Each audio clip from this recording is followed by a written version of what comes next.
You know, January is always termed as the Blue Mondays of the year. Okay, why is it the Blue Mondays of the year, right? It's because January is the month that people always feel two forms of drop in dopamine level, in the sense that you always feel that, hey, you've just been through all the festive celebration, the gatherings, Christmas, New Year countdown, and year-end celebration.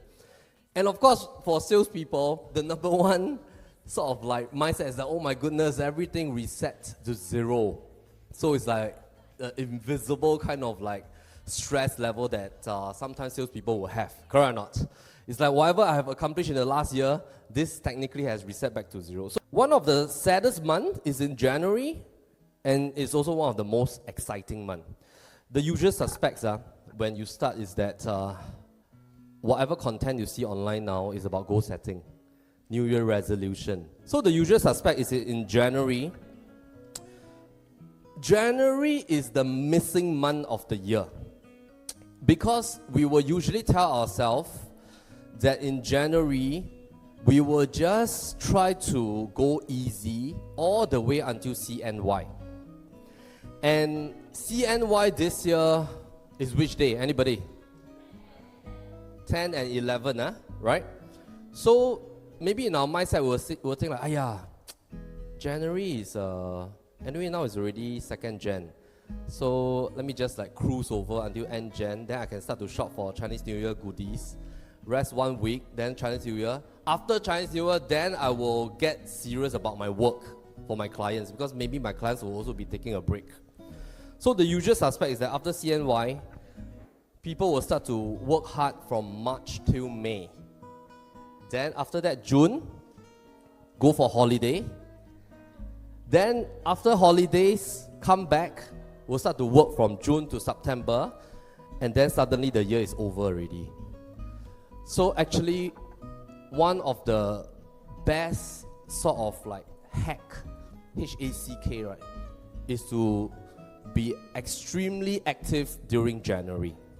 While everybody is resting, do not let your mind rest.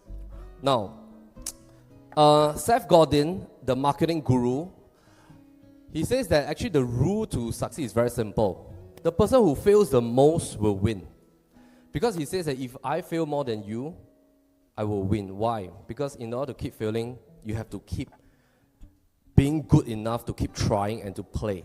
In the sense that you have to keep doing and persevering. So if you fail more than others, you will win. And in one of the books, which is a very good book, it's called The Gain and the Gap.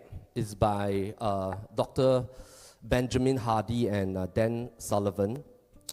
So in this book, they talk about how we always view what has happened over the last year. Is that we usually will try to visualize and measure ourselves to where we have achieved versus the ideal. So for example, let's just talk about your income goals. Usually at the start of the year, we will set an income goal. Even though we always say that we don't want to compare with others, but I think one good gauge is not to compare with others, but to compare with where you started at the start of 2023, so that you can measure your growth. However, this form of measurement is called the gap measurement. Gap measurement is usually by setting an ideal, and when you achieve it, you try to measure the gap. And that usually creates like a negative kind of like comparison within yourself. The book suggests that it is healthier to go for the gain measurement. That means, look at where you started in 2023. You set your goal in 2023, but where have you achieved? And then you measure that achievement. Similarly, for those of you who have done like a occupation switch, right? Compared to where you were last time in your previous occupation to where you are now. Of course, our happiness level and success level is not just determined by our income. It's also about your overall time management, your relationships, and your well-being, right? So this is called the gain measurement.